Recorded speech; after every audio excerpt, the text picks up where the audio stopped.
Hello दोस्तों, आज हम बात करेंगे आई फ्लू के बारे में, जो बहुत ही ज़्यादा कॉमन है और आजकल बहुत ज़्यादा देखने को मिल रहा है। और बहुत सारे लोग मुझे मैसेज भी कर रहे थे कि क्या है ये, ऐसा क्यों हो रहा है। तो हम आप सबको पहले बता दें कि आप सबको बिल्कुल भी पैनिक होने की ज़रूरत नहीं है, क्योंकि ये बहुत ही कॉमन सी डिजीज़ है जिसे मेडिकल के टर्म में कंजंक्टिवाइटिस कहते हैं। इसके 3 मुख्य कारण होते हैं: बैक्टीरिया, वायरस एंड एलर्जीज। ये मोस्टली गर्मी और बरसात वाले मौसम में होता है। इस मौसम में ये सबसे ज़्यादा इसलिए होता है क्योंकि हवा में नमी होती है। पॉलन और डस्ट भी इसी मौसम में सबसे ज़्यादा होते हैं, और बैक्टीरिया और वायरस भी इस मौसम में बहुत ज़्यादा ग्रो करते हैं। बाढ़ प्रभावित क्षेत्रों में ये बहुत ज़्यादा देखने को मिलता है, क्योंकि पानी गंदा होता है, लोग उसके टच में आते हैं, बहुत सारे जर्म्स या फिर बैक्टीरिया वायरसेस उसके कांटेक्ट में आते हैं और पर्सन को इन्फेक्ट करते हैं। अब हम बात करते हैं इसके लक्षण के बारे में। अगर कंजंक्टिवाइटिस होता है या आई फ्लू होता है तो क्या क्या लक्षण देखने को मिलते हैं।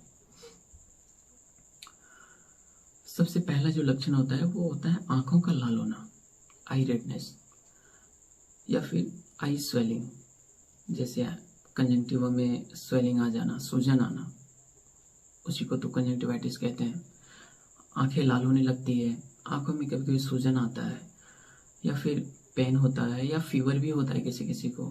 और कभी कभी तो वाइट मड डिस्चार्ज भी देखने को मिलता है, सादा कीचड़ आंखों से निकलता हुआ। जैसे कभी कभी आपने देखा होगा कि सुबह जब उठते हैं तो आंखें चिपक जाती है, और इतनी चिपक जाती है कि पानी से वॉश करना पड़ता है आई को, उसके बाद आंखें खुलती है। कभी कभी वो कंडीशन भी देखने को मिलता है। ये सब इसके लक्षण हैं। अब हम बताते हैं इसके ट्रीटमेंट के बारे में। तो सबसे पहले हम बता दें कि आप सब अधूरी जानकारी के साथ स्वयं ट्रीटमेंट ना करें अपना, या किसी केमिस्ट से या फार्मासिस्ट से आप बिल्कुल भी डायरेक्ट मेडिसिन ना लें। आप किसी डॉक्टर से सलाह लें, वो आपको प्रेफरेबल मेडिसिन या प्रेफरेबल ट्रीटमेंट देंगे और आप बहुत जल्द ठीक हो जाएंगे। मोस्टली ये 7 डेज to 10 डेज में ठीक हो जाता है। वो आपको एंटीबायोटिक या आई ऑइंटमेंट वगैरह या पेन किलर वगैरह सजेस्ट करेंगे। इससे कैसे हम बच सकते हैं, ये सबसे बड़ा पॉइंट है। ये समझना बहुत ही ज़रूरी है कि हम कंजंक्टिवाइटिस को या आई फ्लू को या सीजनल आई फ्लू को हम स्प्रेड होने से कैसे रोक सकते हैं।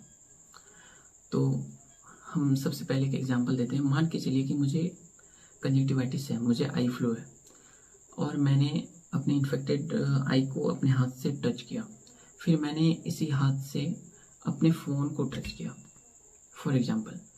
तो क्या हुआ कि मेरे आँख में जो इन्फेक्टेंट था, जो भी जर्म या बैक्टीरिया वायरस जो भी था, वो मेरे हाथ में आया। फिर मैंने एक ऑब्जेक्ट को छुआ, फिर उस ऑब्जेक्ट में वो इन्फेक्टेंट गया, फिर ये फ़ोन किसी और पर्सन ने या फैमिली मेम्बर ने टच किया, फिर उनके कांटेक्ट में वो इन्फेक्टेंट गया, वो जर्म गया, फिर वो इन्फेक्टेड हुए, उनको कंजंक्टिवाइटिस हुई, फिर उन्होंने भी कुछ सामान शेयर किए, कुछ ऑब्जेक्ट शेयर किए किसी के साथ, फिर वो दूसरे पर्सन को इन्फेक्ट किया। इस तरह से ये पर्सन टू पर्सन इन्फेक्ट होता है। आप समझ ही गए होंगे। तो इससे रोकने के लिए सबसे पहला जो पॉइंट है वो हाइजीन मेंटेन करना। जैसे अपन कोविड के टाइम पे हाइजीन मेंटेन करते थे, उसी तरह आप प्रॉपर सैनिटाइज्ड रहें, हाथ को सैनिटाइज करते रहें। और अगर आपको कंजंक्टिवाइटिस हुई है तो अपना सामान, जो आप डेली यूज़ में सामान यूज़ करते हैं या आप जिसके टच में आते हैं, वो आप किसी और के साथ शेयर करने से बचें, ताकि अगले पर्सन को कंजंक्टिवाइटिस ना हो। और आप डार्क सन ग्लासेस यूज करें, इससे आपके आंखों में तेज हवा नहीं लगेगी, डस्ट पार्टिकल आपके आंखों में नहीं जाएंगे, या तेज सनलाइट आपकी आंखों में नहीं पड़ेंगे। इससे आपके आंखों की इरिटेशंस कम होगी और जल्द ठीक होने में ये बहुत ही आपकी मदद करेंगे। और अगर किसी और पर्सन को कंजंक्टिवाइटिस है तो आप उनके सामान को या उनके इन्फेक्टेंट के टच में आने से बचें। उनके सामान को, उसके टॉवेल को, सॉप, शैम्पू बोतल etc यूज करने से आप बचें।